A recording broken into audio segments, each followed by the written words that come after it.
Hello, welcome back to my channel. This is Bino. If you're not familiar with my channel, we're a channel of tree care information, climbing, maybe tree ID, really anything that can do with trees. It's myself and my son Noah. Noah does all my editing, and he's the brains behind the production. So we've been doing this for about maybe 5 years now. I don't normally talk about anything about my personal life, but today I'm going to. So I've been diagnosed with prostate cancer, and I just wanted to talk about it because it's been a learning experience for me. So let's get to it. Well, I do my best not to go to the doctors, and I'm in pretty good health even though I'm pretty heavy.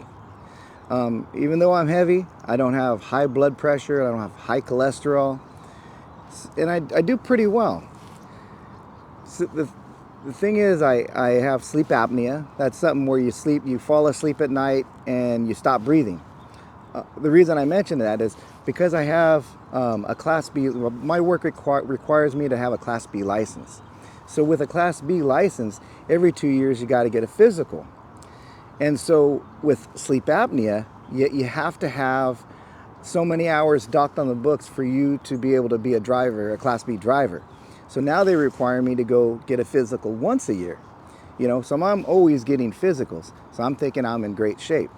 So my wife tells me, say, babe, you need to get a physical with your regular doctor. And I'm telling her, I'm like, I don't have to because I get a physical every year. And she's like, no, you have to go see your regular doctor. And I'm thinking, I do it yearly. Why should I? So anyways, finally, I go to my regular doctor and I get a physical. And then with that physical, I find out about something called PSA. Now what PSA is, it's prostate-specific antigen. What that is, it's a way of screening for prostate cancer. Basically, if you are screened for that, and if you have a number, say 4 and under, that is something to monitor. Okay, so they screen, you have a number of 4 and under, you should monitor it. But if you have above 4, well then you should consider exploring further. So with my doctor, my number was 17. So it's actually a high number. So with that PSA, it is a screening for protein from the prostate that's in your blood system. Now after I found out about that 17 number, I went back to see my doctor, and he scheduled me to see a urologist. Now the urologist, scheduled me, explain even more about PSA, what exactly it is and that kind of thing. So from that appointment, next I came in, she urged me to do, because my number is so high, she urged me to do a biopsy. And I had to think about it. Well, I kind of thought about it really quick because all of her urging, she said it's pretty important. So I said yes. The biopsy came really quick. It was actually the following week. So with the biopsy, it's something where they use a probe through your backside to go to your prostate, and they take 12 samples. It's needle pricks in your prostate, and you get 12 samples so they can have a better idea, or a good range of the area for the biopsy. So my biopsy came back, and it was positive for an aggressive prostate cancer. So what was explained to me, that if I had a number from 1 to 10, 1 to 10, 10 being the highest in aggression, like more strength of a cancer, mine is number 8. So with that, now they started explaining more options. There's a few different ways of dealing with prostate cancer. I had to go weed through that, but first we got the biopsy. Next, I had to do some screening. They did a lot of screening. So first they do a screening of all your bones, and then they do a screening of all your organs, and then they do another screening of your prostate itself. So with all of that, I went through that. Now they talk more about the process and what I can do. So now I'm at the point where I had to figure out my options and look at all the pros and cons of what everything holds. I boiled it down to radiation and robotic surgery. So with radiation, there's it could be, it's a longer treatment. So it could be maybe up to 2 years. And then with radiation, my understanding is that sometimes some other organs can be affected in the act of the radiation. So I was thinking about that. It's less invasive. Well, no, not really invasive to your body. Kind of yes and no. Like they don't open you up. But then it's a longer term treatment and then other organs. So that was something pretty scary. Also, the robotic is like radical robotic prostatectomy. With that, it's really possible that they take the prostate out, and once it's gone, that I'm cured 100%. So with those and narrowing down those two options, I'm gonna do the robotic prostatectomy. So my choice is with the surgery. So now what I'm doing is just waiting for the surgery to happen. And they have set me up for classes, things that I have to know more about it and things to recover. So about the surgery, it's going to be done with the help of robotics.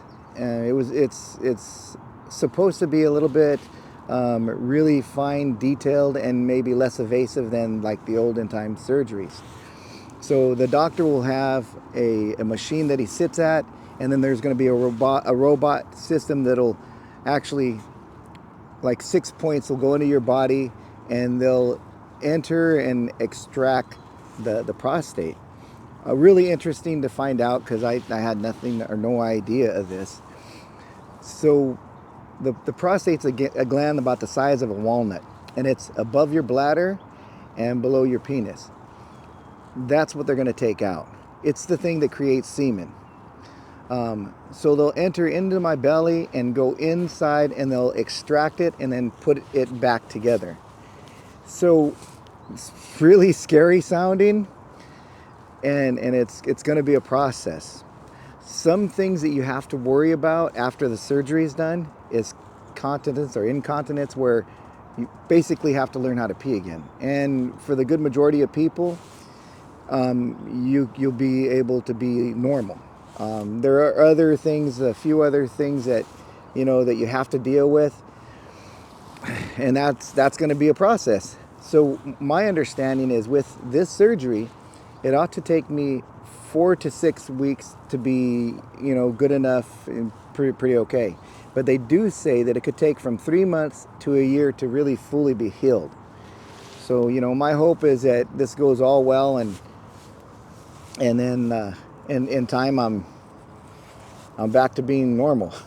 I've shared this information, me being diagnosed with prostate cancer, with some of my close friends and some of my coworkers, and I get the question like, how do you feel? And honestly, I feel great. It hasn't affected me yet, and nothing at all. I mean, I feel like regular, and I think I wouldn't even know about it unless my wife urged me to get the physical, and then I found out about the PSA. It sounds like we found it pretty early, and I'm in a good spot because of that. What can happen it's a scary thing too, because I think it's more mental. It's scary because I have this cancer in my prostate, and if it goes past the prostate, there's lymph nodes in the area. And if it gets into the lymph node system, it could be scattered throughout my body, and that's very scary. So I know that I have scheduled, and they're not rushing really fast, so they must know that in the time that we got scheduled that I'll be okay.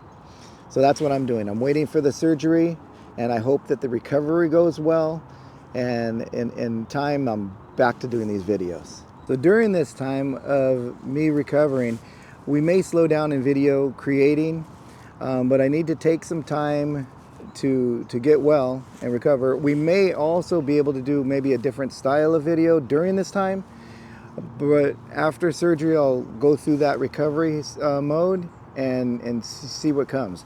So hopefully everything goes well, and in time we're back to creating videos. I wanted to explain this to all you out there, and thank you to all my subscribers and viewers. We really enjoy all these videos and all the interactions that we have with you. Honestly, it's been about 5 years since we've been doing this, and I'm really enjoying it. And a lot of times I get some really cool feedback where we've helped people out, and I'm really enjoying that. So I wanted to share this with you so you guys would be aware that we still plan on being here, and really wanted to thank all of you guys, because without you, this channel would be nothing. And we really appreciate all the interaction and how our channel's become a little bit more than I ever thought it would be. All right, I wanted to say thank you, take care, and we'll see you next time.